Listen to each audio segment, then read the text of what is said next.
Welcome to Corona Healing. Fourth piece of advice for parents.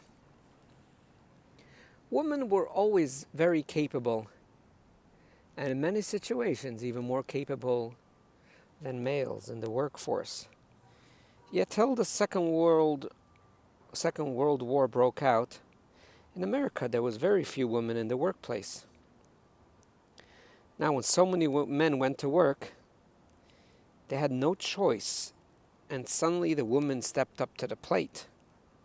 But you think after the war the woman went back home. You know that's not so.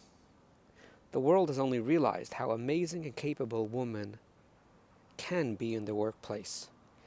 And as the years go on, women are more and more important within the workplace, and very soon we will have equal rights for women and for men regarding to payment and regarding to many other things. Why am I talking about women in the workplace? There are many parents, because life keeps on moving so quick, that they don't realize that sometimes we need to have a rough situation to realize that it could be different. And I will focus on the idea of children, especially older children, getting involved in the kitchen. You would be shocked and surprised, even young children can cook, can be involved. And if we are a parent that get along with our children, which is not always that common, but if we are, this is a time, especially when our children are home, not only will they be helping you, you will be helping them so much. Because humans like to create, humans like to develop their talents. And if a child that thought they can never cook and suddenly begins to learn cooking, not only baking, but actually learns how to cook, it's an awesome feeling. There were times when I was 12 years old, and I don't remember exactly, I can make the math after the video, but let's say I had 7 or 8 siblings under me.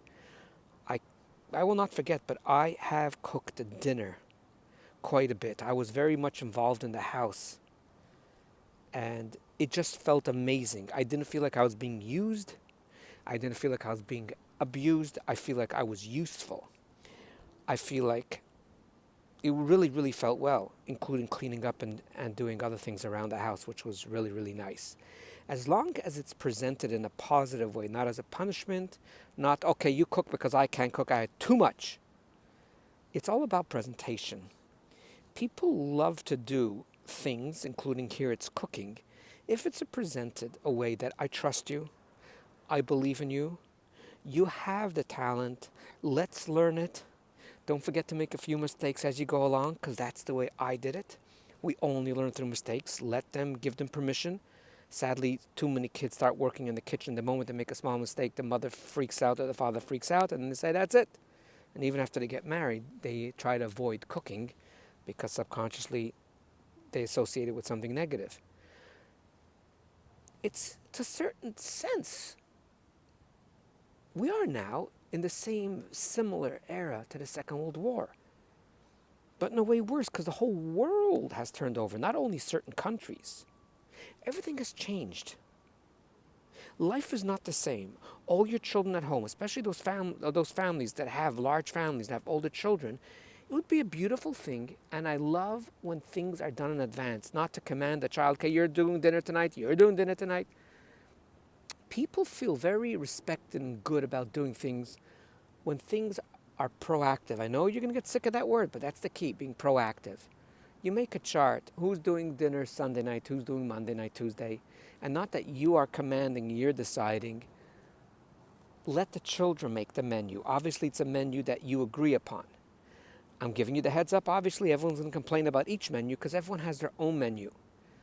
But everyone's going to get a menu that they like or what the majority likes. And we could work just like till now. Even when you made dinner, not necessarily did each and every child eat every single dinner with the greatest love and appetite. You know which children are very picky and they won't eat it. So when the siblings do it, it will be the same. keep the same menu. Or some of your adult children, some of your teen children will like to create a very beautiful and creative menu. Even if it's not the best dinner, let's just give them the good feeling to get involved in the kitchen. Let them, together with you, make the menu.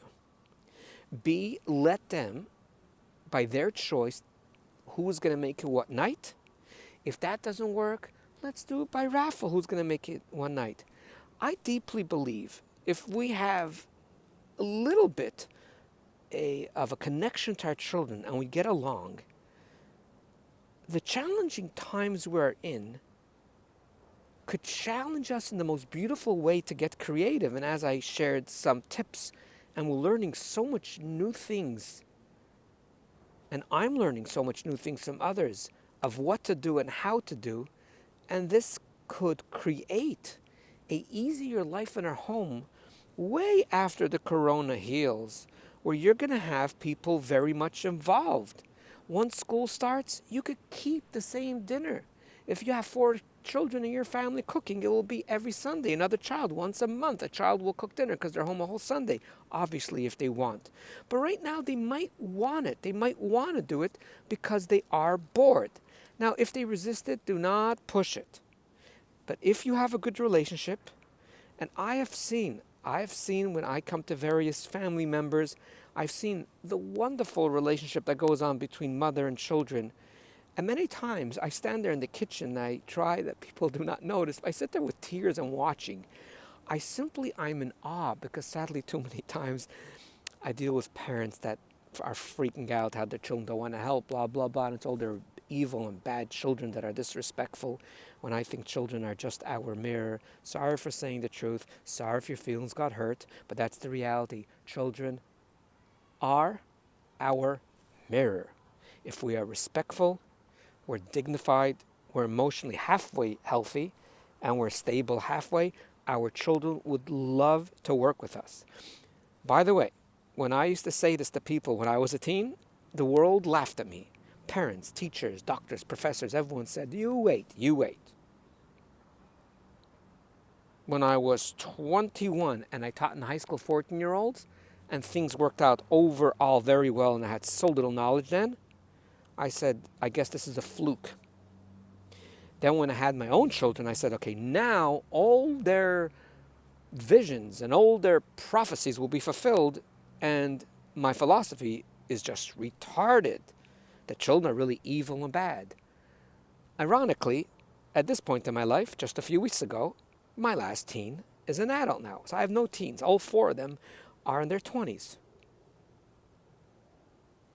And I must say, they were the best children that I could ever ask for. They were amazing. And if anything didn't work out, it was usually because I made a mistake and I knew it was my fault. Overall, we got along. I just knew the rules. The rules are, I know, it might sound weird, but I'll have to say it maybe 3 times. Let's start with the first one. Children are human. Children are human. Children are human. And often we forget and we treat them like slaves, like we own them, and like little objects to push around and yell and scream. Obviously, no plan, no cook, and you won't have any allies on your side. But if you do, it is the greatest blessing, and it's beautiful when your children are beyond good. They're just shining stars running around your house and elevating the mood and just being the greatest gift that a father, a very lucky father like me, could ask for. Thanks for listening. Enjoy the new cooks in the house. Enjoy the new menu. And enjoy the new system. Mother and father, you're allowed to sit back, relax, and enjoy. Thanks for listening.